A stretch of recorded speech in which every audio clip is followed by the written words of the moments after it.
I want to share with you a very foundational concept, a foundational principle in maintaining good, healthy mental and emotional state of balance and state of peace and state of well-being. And that's the idea, the concept of value-based living.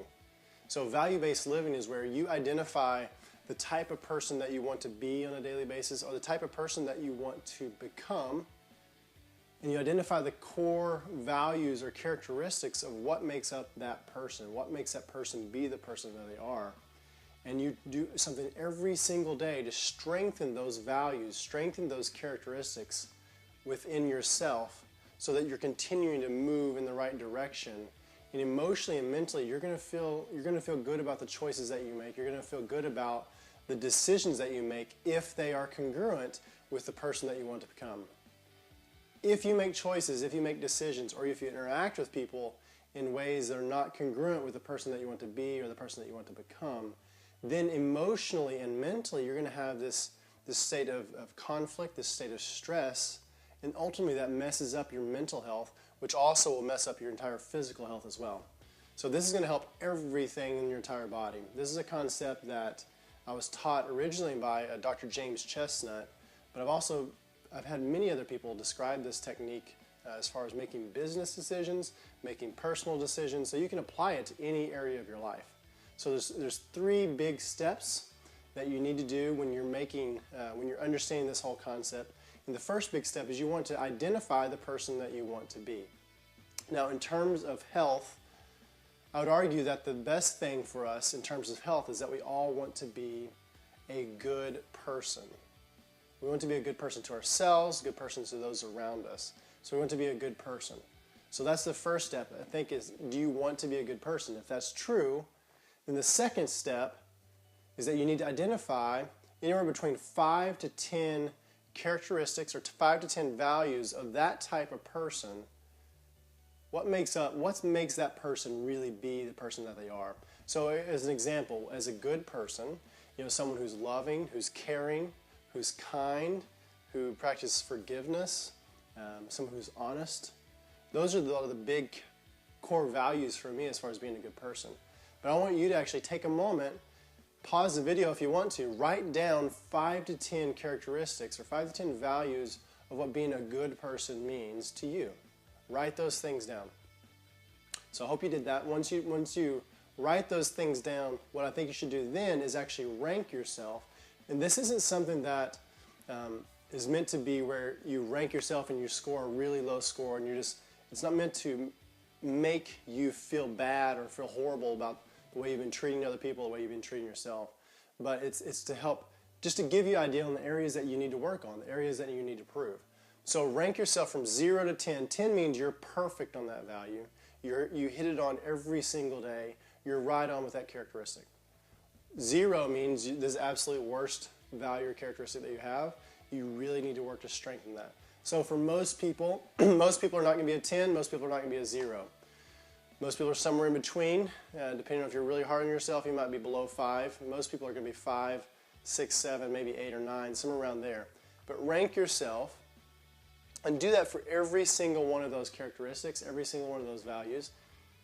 And then what the next step is I want you to pick one of those that you want to work on. You're not going to work on all of them every single day, but pick one of them that you want to continue to strengthen in yourself. You want to continue to improve in yourself so that you continue to move towards the person that you want to become. So pick that characteristic.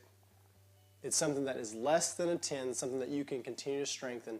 And the next step is you need to write out, so handwrite, write it out, or type it out, whatever it is you want to do.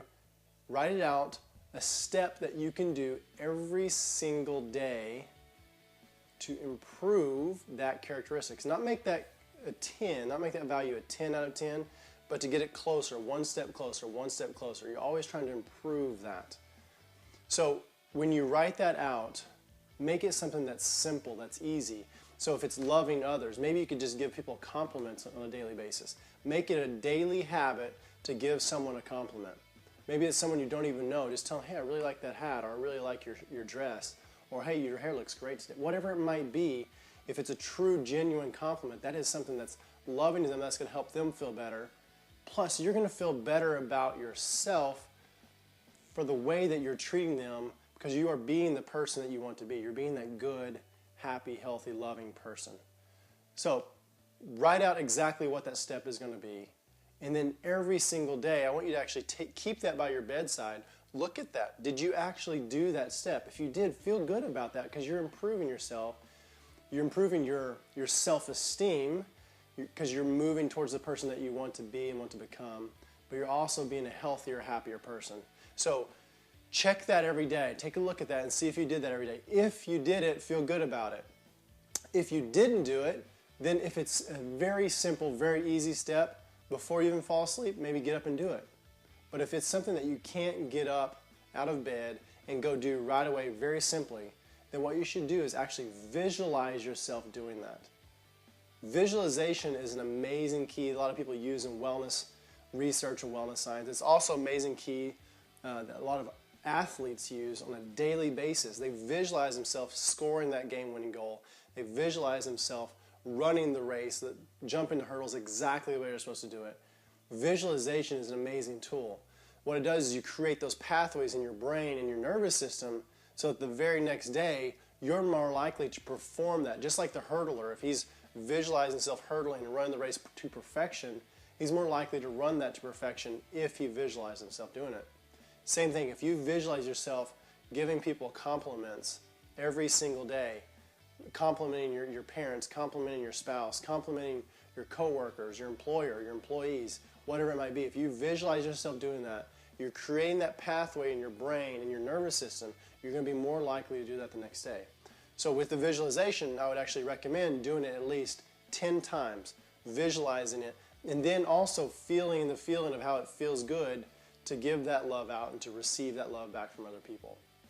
So if you do these steps, if you identify the person that you want to become, that you want to be on a daily basis, if you identify the core values and the core characteristics of what makes that person tick, what makes that person work and function, what makes them be that person, and then you rank yourself on those, and then identify what are some key steps, how you can continue to improve each of those values, each of those characteristics on a daily basis. In 5 to 10 years down the road, mentally and emotionally, you're going to be very happy with the person that you are and the person that you're becoming, because you're living congruently with the person that you want to be. And every single night you can go to bed, you can sleep well at night, you can feel good with the interaction you have with your friends or your family members, you can feel good about your business decisions, all because you're moving a life that's congruent with the person that you want to be. So I hope this helps. This has been a very key strategy and concept for me in my life in keeping my emotional state of health in check and keeping me feeling happy and feeling well and feeling healthy. So I hope you enjoy this. I look forward to seeing you in the next video.